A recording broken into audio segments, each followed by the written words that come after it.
하고 명태균 얘기로 넘어가 봐야 될 것 같은데 네. 감사원의 김세환 전 사무총장 있잖아요. 네. 이걸 가지고 국민의힘이 엄청나게 공격을 해대더라고요. 근데 결국은 이제 자기들 공격이에요. 그렇지. 어떻게 보세요, 김지원? 아니 저는 사실 이 김세한 성관이 사무총장인가요? 이분이 전 전 사무총장이 임기 중에 계셨을 때 정말 그 민주당 선출직 공직자들이 굉장히 불이익을 당했다고 생각합니다. 이해하지 못할 그러한 고소 고발도 많았고 그런데 국민의힘이 마치 뭐 민주당과 내통한 것처럼 주진우 의원하고 나경원 의원이 논평을 내서 제가 우리 당 의원 중에 누가 연락을 했나? 그게 다 알고 봤더니 이 사람이 네. 국민의힘 저기 뭐야 보궐선거 나왔어요. 후보로 나왔던 사람이더라고요. 맞아요. 근데 어떻게 이렇게 알아보지도 않고 뒤집어 씌울 수 있는지 정말 좀 아쉽고요. 저는 진짜 너무 많은 이런 법치를 훼손하는 이러한 일들이 윤석열 정부 국민의힘 집권에서 많이 일어났습니다. 선관위를 그렇게 공격하는데 알고 봤더니 국민의힘 이분이요.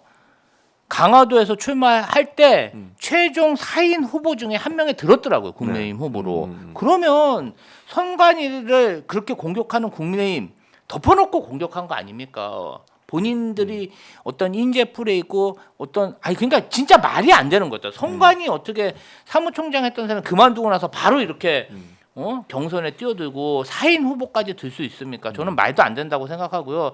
이번 참에 좀 선관위와 국민의힘의 커넥션도 한번 특검을 통해 수사로 밝힐 필요가 있지 않나 그렇게 생각해 봅니다. 그것도 자기네가 공격한 게 결국 자기 발을 찍은 거지. 항상 이 사람들은 그래요. 지난번에도 중국인이 외국인들이 우리나라 건보 재정을 파탄낸다고 그 난리를 치더니 알고 봤더니 자기네가 실수해갖고 잘못 계산한 거다. 이 나오잖아요. 오히려 중국인들 건보료만 내고 자기네들은 병원들 못 가가지고 오히려 재정 튼튼하게 하는데 도움이 됐다는 거잖아요.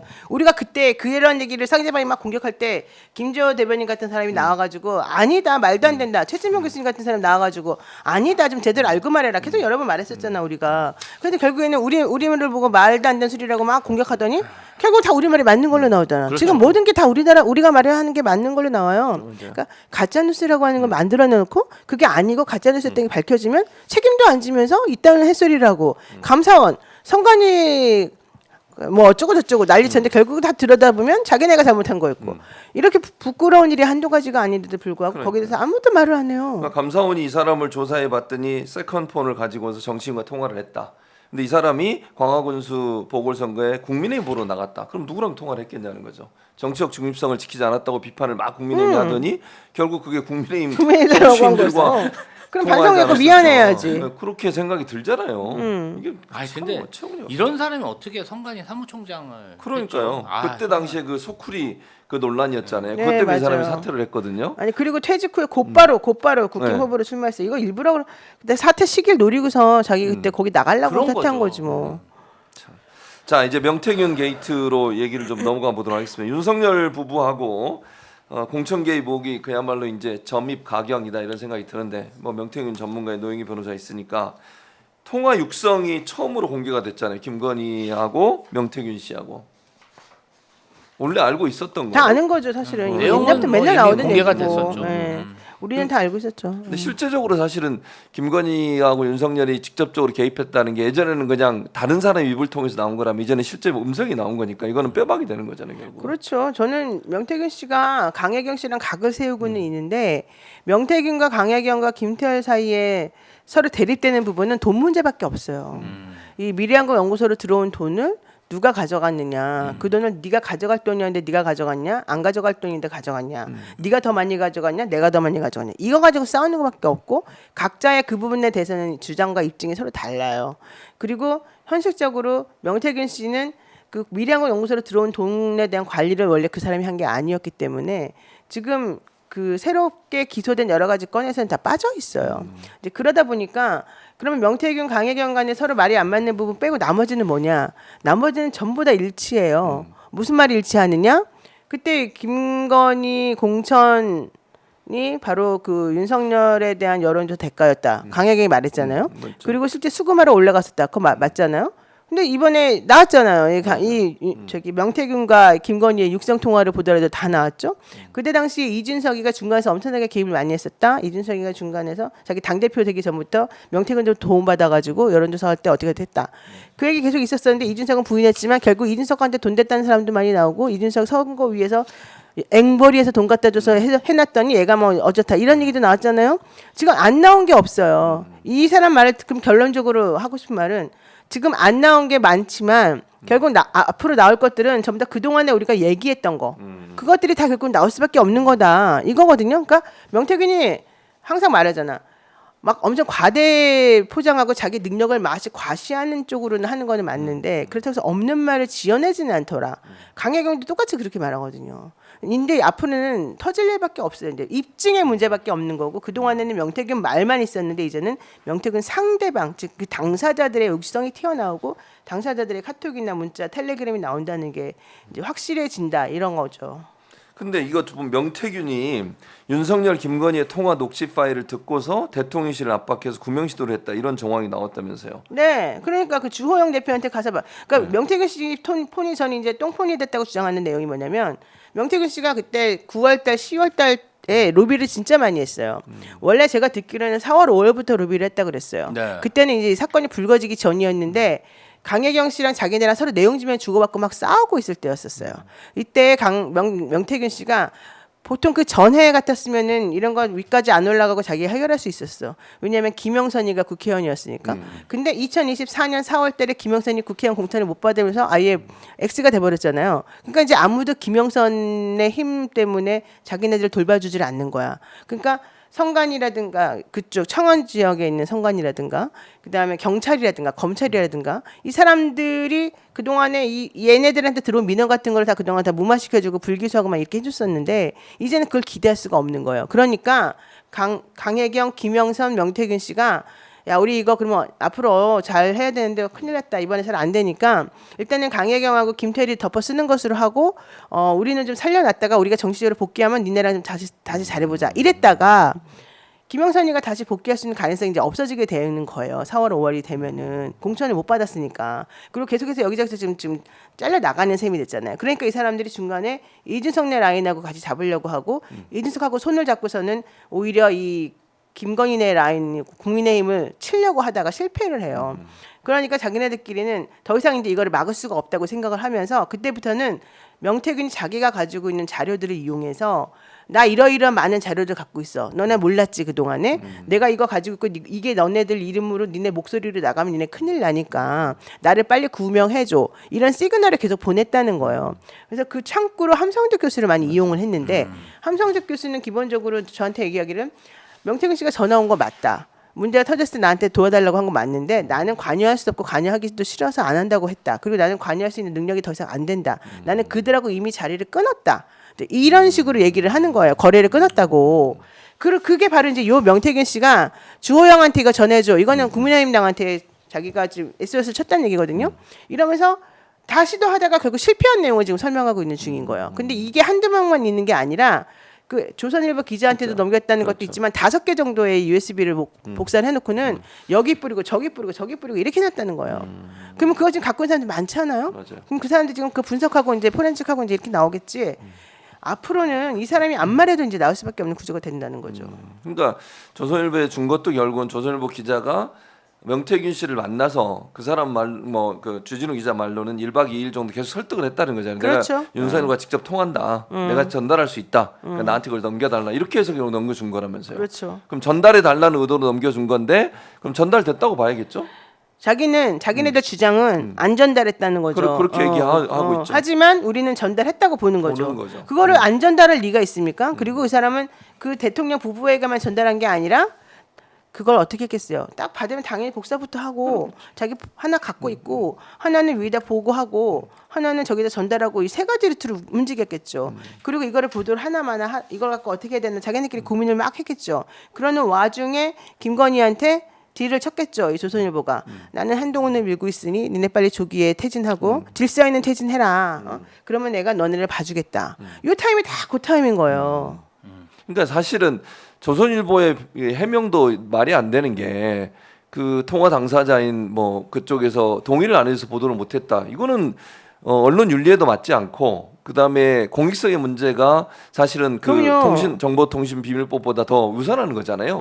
위법성 조각의 사유가 있는 거니까 그건 말이 안 되는 주장인 거잖아요. 법적으로 봐도. 그럼요. 당연히 말이 안 되죠. 그리고 언론사가 이 중요한 이거 사실 범죄에 대한 증거예요. 이걸 자기네가 받았는데 만약에 보도를 하기 싫으면 검찰에 넘기든지 사실 검찰에 넘길 필요도 없잖아요. 우리가 딱 보기에 검찰이 이미 갖고 있는 거니까. 네. 그러면 언론사로서 제 기능을 해야 돼요. 검찰이 그런 걸 가지고 있으면서 제대로 일을 안 하고 기소 안 한다고 언론사가 공격하잖아요. 맨날 기자들이 욕하는 게 그런 거잖아요. 근데 반대로 이제는 언론사가 그걸 갖고 있는데 그걸 보도를 안 해? 언론사가 해야 될 일은 뭐예요? 보도 기능이잖아. 그럼 그게 문제가 있다는 걸 알면은 이러이러한 걸 우리가 가졌는데 이러이러한 게 어떤 게 문제가 됩니다. 이게 대통령 부부와 이 명태균이라고 하는 사람 간의 커넥션이었습니다. 대통령 부부가 이런 식으로 사람들의 공천권을 가지고 장난을 칩니다. 이런 얘기를 해주는 게 원래 원칙인 거잖아요. 근데 그런 것들을 보도를 안 하면 자기가 언론사 기능을 스스로 저버린 거죠. 근데 오히려 그걸 가지고 딜을 친다? 말이 안 되는 거거든요. 그럼 본인들이 이제 이런 문제가 터지면 주진우 기자, 왜 조선일보 기자가 뭐 그랬다는 거야? 무슨 너 허위사실로 고발할 거야? 이렇게 말할 게 아니라 일단 우리들한테 사과를 해야지. 우리 조선일보 기자가 그걸 가지고 있습니다. 왜냐하면 그 여자 기자가 시인을 했거든. 나 가지고 있는 거 맞다고. 우리가 가지고 있는데 실제 그건 어떻게 처리를 했습니다. 내지는 그래서 앞으로 어떻게 할 겁니다. 내지는 자기네가 뭐 보도를 안 했으면 왜 보도 안 했는데 그건 이러이러한 생각 때문인데 생각이 짧았습니다라든가 뭐 이런 걸 해줘야 되는 거잖아. 근데 그런 거 하나도 안 하고 오로지 주진우한테 너 왜 허위사실 유포하냐? 너 고소할 거야. 이렇게만 한단 말이에요. 이게 말이 안 되는 행동이잖아요. 그러니까 결국은 언론사의 역할과 사명은 권력에 대한 감시와 견제 기능이고 그럼요. 이렇게 그런 걸 중요한 해야죠. 사안은 예. 국민의 알 권리 차원에서 반드시 보도가 돼야 되는 보도를 안 한 부분에 문제가 있는 건데 그걸 마치 정보통신비밀보호법이라는 이유를 들어가지고 하지 않은 것은 이거는 용납될 수 없는 부분이죠. 조선일보가 어떻게 보면은 정상적인 언론사라고 보기 어렵고 지금 하는 행태는 좀 흥신소 같지 않나요? 흥신소에 있는 직원들이 뭐 불륜이나 비리 증거를 확보를 하면 그것을 어떤 대상자의 거래 수단으로 많이 쓰잖아요. 뭔가 그런 의심이 사실 듭니다. 그리고 조선일보가 언제 취재원 동의받고 보도했습니까? 아니 지나가던 소가 웃을 얘기를 하고 있어요. 그러면 앞으로 보도할 때 취재원 동의받고 보도할 거예요? 우리 뭐 가진 사생활 다 털어갖고 그냥 단독 보도 낸가 조선일보 아닙니까? 이제 와가지고 야 그런 흥신소용 취재 행태를 바꾸겠다는 건가요? 그러면 뭐 한번 선포라도 했으면 좋겠어요. 비전 선포. 우리는 흥신소가 아니다. 흥신소용 취재 보도를 이제 안 하겠다. 저는 비전 선포했으면 좋겠고요. 저는 김건희 씨와 명태균 씨가 22년 5월 9일 날 나눈 통화. 사실은 윤석열 대통령 당선인과 명태균 씨가 전화를 했고 그 옆에 김건희 씨가 있었어요. 근데 왜 또 김건희 씨와 명태균이 전화했냐? 해결이 다 됐잖아요. 그렇죠. 근데 왜 통화를 했냐? 김건희 씨는 공치사를 좋아합니다. 광을 팔려고 전화를 한 거 아닙니까? 그러니까 어떠한 민원을 듣고 국가 권력을 또 공당의 그런 공천권을 행사한 이후에 고맙다는 표시, 공치사를 듣기를 좋아하는 사람이에요. 근데 저는 이상합니다. 조선일보가 명태균 씨와 그 결정적인 녹취록을 조선일보에 제공을 했고 조선일보가 그걸 보도 안 했어요. 그럼 김건희 씨 입장에서는 고마운 거 아닌가요? 원래 그래야 되죠. 고마워해야 되는데 오히려 조선일보를 폐간하겠다? 저는 조선일보와 어떤 김건희 씨 간의 모종의 딜이 있었고 그 딜에 굉장히 경로를 했을 것이다. 그렇지. 거기에 이제 아까 노영희 변호사님 변호사가 말씀한 얘기했던 것처럼 조선일보에서 정말 불쾌한 요구 조건을 얘기했을 수가 있다. 그때 떠오르는 사람이 있죠. 누굽니까? 한동훈.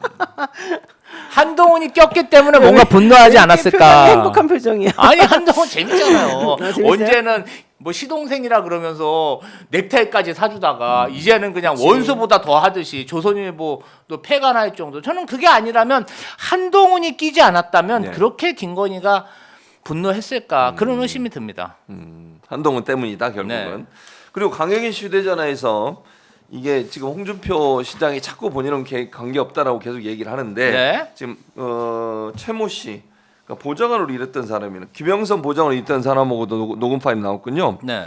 그다음에 홍준표가 김영삼 보좌관으로 있었던 사람이 그 사람이에요. 누구? 그 홍준표 씨 아들 친구 최 씨. 친구, 예. 네, 그 사람이 계속해서 여론조사 관련해가지고 부탁을 부탁했고 했다. 그 사람이 A라고 하는 사람에게 돈을 대납하게 해가지고 여론조사 비용을 댔던 사람이고 그 사람이 자기 그 회원 명부, 당원 명부 그 명부를 넘겨주고. 강혜경 씨 측에, 그러니까 명태균 씨 측에 넘겼던 사람이고 그 관련해가지고 결과가 나왔는데 그 결과를 또 조작해가지고 또 홍준표는 찌그러뜨리고 윤석열을 올린 그런 상황이라는 거죠. 그리고 이 사람이 그 당시에 김영선 보좌관으로 일을 했다가 나중에 그 대구시청에서 일을 해요. 홍준표가 대구시장 된 다음에 네. 그리고 난 다음에 그 사람이 또 이제 이 건이 터지고 나니까 작년 10월인가에 잘렸죠. 그러면서 홍준표가 쟤는 나는 모르는 애야. 아들 친구라고 돌아다녀갖고 내가 좀 봐줬는데 명태균 편에 붙어가지고 나를 공격하더라. 쟤랑 나랑 관계도 없어. 이렇게 말했던 사람이에요. 근데 알고 봤더니 그게 아니잖아요. 왜냐면 그 최 씨 입장에서 보면 엄청 기분 나쁘잖아요. 내가 그동안 저 사람을 위해서 충성을 다했는데 나를 이렇게 또 박절하게 대하고 모른 척 하더니 내가 엿 먹어봐라. 이렇게 되는 거죠. 솔직히 말하면. 그러면 이제 홍준표 입장에서도 선긋기는 뭐 이게 관계 없다고 하기에는 상당히 어려운 상황이 됐겠네요, 결국은. 아유 당연하죠. 그리고 홍준표 오세훈에 대해서는요 대선 전에 터트릴 만한 아주 엄청난 게 있다. 계속해서 명태균 씨가 주장해 왔어요. 그럼 아직도 터트리지 않은 뭔가가 남아 있는 상태군요, 그러면. 내가 보기에는 뭐 그렇게까지 지금 큰 게 남아 있을 것 같지는 않아요. 근데 어쨌든 이 사람들 주장은 그 명태균 씨 주장은 돼지를 아무 때나 잡냐 날 잡아서 잡는다 잔치날 잡는다 이 얘기거든요. 그러니까 여기서 잔치라고 하는 건 대선이거든요. 대선 즈음에 큰 거 터뜨리겠다는 주장을 계속 해왔어요. 그래서 이제 봐야 돼. 왜 웃어요? 돼지 그러니까 뭔가 좀 돼지 2마리 잡는다니까. 참 명태균 씨가 말은 잘하네요. 알고 자기네 변호사도 웃겨. 오세훈입니까 오징어입니까? 홍준표입니까 뭐 홍두깨입니까 이러고 진짜 자기네끼리 무슨 뭐 말장난하는 무슨 모임을 만들었나 봐. 홍두깨? 그렇잖아 웃기잖아요. 오징어? 오세훈을 만났다는 거 오세훈이 안 만났으면 오징어를 만났습니까? 이러잖아 자기네끼리. 경남에서 소머리 하던 아저씨한테 우리 대권 주자 2명이 꼼짝도 못 하고 있습니다. 너무 재밌습니다. 아니 그리고 말 나오면 그럼 기다리고만 있어. 니네 한번 나와서 거짓말 좀 해봐. 그래서 요새 찍소리도 못 하나? 쳐줄게 이러고 있잖아 지금. 얼마나 자, 웃긴지. 이제 마무리해야 되겠는데 마지막으로 노영희 변호사가 또 법률가시니까 소추의 개념 이게 지금 논란이 되고 있잖아요. 이재명 대표가 이제 만약에 당선이 되셔 대통령의 당 취임을 하게 되면 재판을 계속 해야 되냐 말아야 되냐 문제가 논란이 되고 있는데 소추는 어떤 개념입니까? 기본적으로 소추라고 하는 거는 소를 진행할 수 있도록 그 사람을 어디 재판정에 세운다 뭐 이런 뜻이잖아요. 즉 기소를 말하는 거거든요. 원래는 그러니까 수사는 할 수 있어도 어쨌든 재판정에 올려가지고 대한민국의 대통령이라는 사람을 일을 못하게 만들지 말자라는 게 원래 기본 방침이란 말이에요. 그렇죠. 자 그러면 재판이 진행 중인 사람을 대통령으로 만들었으면 어떻게 되냐 이게 지금 문제잖아요. 자 재판이 진행 중인 사람에 대해서 아직 확정 판결이 안 났으니까 그 사람이 선거에 못 나오게 하는 건 없다. 그 얘기는 무슨 얘기예요? 확정 판결 날 때까지는 무죄니까 그 사람에 대해서 우리 헌법에서는 그 사람이 대통령 후보로 나서는 거를 막지 않는다. 이게 첫 번째. 두 번째. 그런 사람인데 어쨌든 나와가지고 국민들로부터 심판을 받아가지고 투표를 했는데 그 사람이 대통령이 돼버렸어. 네. 그럼 그건 무슨 뜻이에요? 국민들은 저 사람이 재판을 받고 있는 중이라 하더라도 형사 재판을 받고 있는 중이라 하더라도 저 사람을 대통령으로 만들어서 우리나라를 잘 지도하기를 바란다는 뜻으로 그 사람이 대통령으로 뽑아준 거잖아요. 그렇죠. 아까 한 명이라도 혹은 2명이라도 많으면 결국은 그 사람이 다수결 대통령이 되는 거지. 우리가 한 명이 많아가지고 다수결 되면은 무혐의다 이런 게 있나요? 없잖아요. 그러니까 우리 헌법의 헌법적 결단은 일단은 소추 안 한다는 것은 헌법에 명시를 하면서도 그것의 전제가 되는 거는 확정 판결 나기 전까지의 사람에 대해서는 피선거권을 유지해주고 그 사람이 형사재판을 받고 있는 중이라 하더라도 대다수의 국민들이 그 사람을 대통령으로 뽑았다면 일단 그 사람에게 임기를 보장해서 일을 할 수 있게끔 해주자. 네. 이게 바로 헌법이 정해놓은 규칙이란 말이에요. 전제이고. 그러면 이번에 이재명 대표가 지금 형사재판을 받고 있지만 2심이 나하고 2심이 3월 26일 나온대잖아요. 네, 26일. 그리고 난 다음에 이제 3심이 아직 확정이 안 됐을 거 아니에요. 그건 확정이 아니니까. 그러면 그 동안에 대통령이 만약에 됐다고 칩시다. 그러면 그 사람을 빨리 끌어내려가지고 또다시 선거하고 또다시 그 사람을 부의회를 만들고 그럼 안 되죠. 이걸 대한민국이 원하겠어요? 그럼 10년 내내 대한민국은 맨날 선거만 하고 대통령 집어넣기만 하고 이런 것만 되잖아요. 그러니까 현실적으로 따져봐도 그렇고 헌법적 결단을 따져봐도 그렇고 이 이재명 대표가 대통령이 된 다음에 형사재판을 뭐 계속해서 해야 된다니 말아야 된다니 이런 말 자체는 말이 안 되는 거라는 거죠. 알겠습니다. 그래서 이재명 대표가 대통령이 당선되더라도 재판이 계속 진행되는 것은 아니다, 멈춘다라고 하는 거 여러분이 꼭 인식하시고, 왜냐하면 선거 과정에서 이거 가지고 또 계속 공격을 해댈 수 있거든요. 이재명 대표가 당선돼도 뭐 그만둬야 된다 이런 그렇죠. 얘기 막 퍼뜨릴 수 있으니까 시청자분들도 이거 잘 아시고 네. 설명을 잘 해주셔야 돼요. 그러니까 그래야- 싫으면 대통령을 뽑지 않으면 돼요. 그 사람이 재판 중이기 때문에 그 사람이 문제라고 생각한다면 국민이 안 뽑으면 되잖아. 그러면 이런 문제가 벌어지지도 않잖아요. 근데 그러니까 뽑으면 그러니까 뽑는다는 게 무슨 뜻인지를 생각해 보라고 내 말을. 그렇죠. 아, 아, 오늘 끝내려고 그랬는데 끝내야죠. 근데 아니 뭐야 팀장이 뭘 보내가지고 또 뭘 보냈어? 오늘, 여론조사 결과에 대해서 네. 이거 꼭 얘기해야 된대요. 이번 조사는 이돈통신 3사가 제공한 무선전화 가상번호를 무작위 추출해서 전화조사원 인터뷰 캐티 방식이라고 하죠. 진행이 됐고요. 응답률은 14.5%였고 표본 오차는 95% 신뢰 수준의 플러스 마이너스 3.1% 포인트입니다. 자세한 내용은 중앙선거 여론조사 심의위원회 홈페이지를 참조하시면 되겠습니다. 네. 저희는 또 언론사이기 때문에 이거 다 얘기해 줘야 됩니다. 네. 자, 오늘 두 분 고생 많으셨습니다. 저를 공격하시느라고. 최영호. 아, 오늘 뭐 케미가 좋은데요. 뭘 또 좀 공격? 오마이 TV에서 좀 긴급 편성으로 최영호. 아니 뭔 소리야? 아니 최진명이 한 게 뭐가 있을까? 또 네? 봐, 또 시작해. 최진명이 뭘 했지? 욕 먹는 것도 재능입니다. 여러분, 네. 이들이 아무리 저를 공격한다 하더라도 저는 타격감이 없기 때문에. 오마이의 고인물을 제가 퍼내겠습니다. 그러니까 오마이도 좀 체질 개선합시다. 합시다. 정신 네. 차리세요 오마이. 두고 봅시다. 자, 오늘도 박정호 기자 대신 최진봉의 핫스팟 오늘 9시부터 10시까지 진행해봤습니다. 저희는 여기서 마무리하고요. 노영희 변호사 바쁘시다 가셔야 되잖아요. 네, 또. 가야 됩니다. 네. 그래서 11시부터 또 다른 방송이 진행이 됩니다. 저는 아니지만. 네. 그래서 11시에 시작하니까 여러분 가지 마시고 저희가 또 중간에 다른 방송 보여드릴 테니까 함께 하시면서 11시까지 기다려주시면 고맙겠습니다. 두 분 고생 많으셨고요. 다음 주에는 제가 아니라 박정호 기자와 잘 해보시기 네, 바랍니다. 기대가 됩니다. 긴급 편성 최영호 기대하겠습니다. 자, 오늘 함께해 주신 여러분 고맙습니다. 고맙습니다. 오늘 감사하고 시청해주신 모든 분들께 깊은 감사의 말씀드리면서 마치도록 하겠습니다. 시청해주신 여러분 고맙습니다. 고맙습니다.